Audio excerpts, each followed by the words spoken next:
হরে কৃষ্ণ। পাগলাগারদে মাঝে মধ্যে যারা পাগল তাদেরকে টেস্ট করা হয় যে তারা ভালো হয়েছে কি ভালো হয়নি।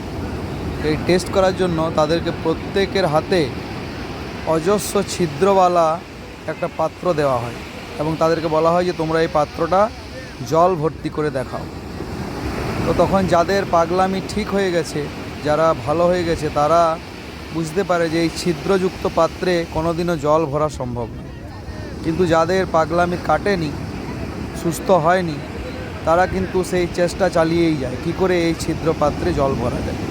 তখন কর্তৃপক্ষ বুঝতে পারে যে কারা ভালো হয়েছে, কাদেরকে ছেড়ে দেওয়া যাবে, মুক্ত করা যাবে, এবং কারা এখনও ভালো হয়নি তাদেরকে আবার সেখানে রাখতে হবে। তো সেরকম আমাদের যে সমস্ত মানুষ তারা বুঝতে পারছে যে আমাদের এই ইন্দ্রিয়গুলো কোনোদিনই তৃপ্ত হওয়া সম্ভব নয়, এই ছিদ্রযুক্ত পাত্রের মতো যত ইন্দ্রিয় ভোগের বিষয় দেন না কেন কোনোদিনও তৃপ্ত হবে না, তাদেরকে তখন এই কর্তৃপক্ষ, ভগবানের যত পার্ষদ রয়েছে, তারা তাদেরকে মুক্ত করার জন্য সাহায্য করে। এবং তখন তাদের মধ্যে অথাত ব্রহ্ম জিজ্ঞাসা যে আমি কে, আমি কোথা থেকে এলাম, কিভাবে আমি জন্ম মৃত্যুর চক্রে ফেঁসে গেছি, কিভাবে এখান থেকে মুক্ত হওয়া যায়, সেই চেষ্টা করে।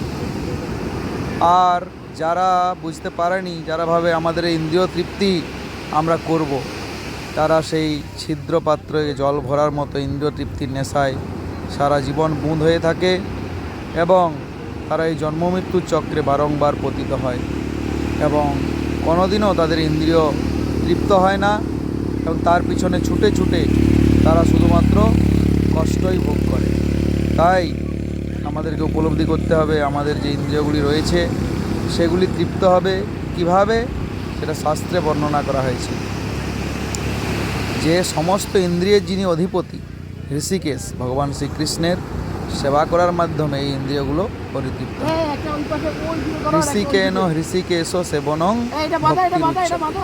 তো সমস্ত হৃষিক মানে ইন্দ্রিয় দিয়ে এই ইন্দ্রিয়ের যিনি অধিপতি ঋষিকেশ ভগবান শ্রীকৃষ্ণ, তার সেবা করার মাধ্যমে আমরা এই জন্ম মৃত্যু জরাবিধির দুঃখময় সংসার থেকে মুক্ত হতে পারি। হরে কৃষ্ণ কৃষ্ণ কৃষ্ণ হরে হরে, হরে রাম রাম রাম।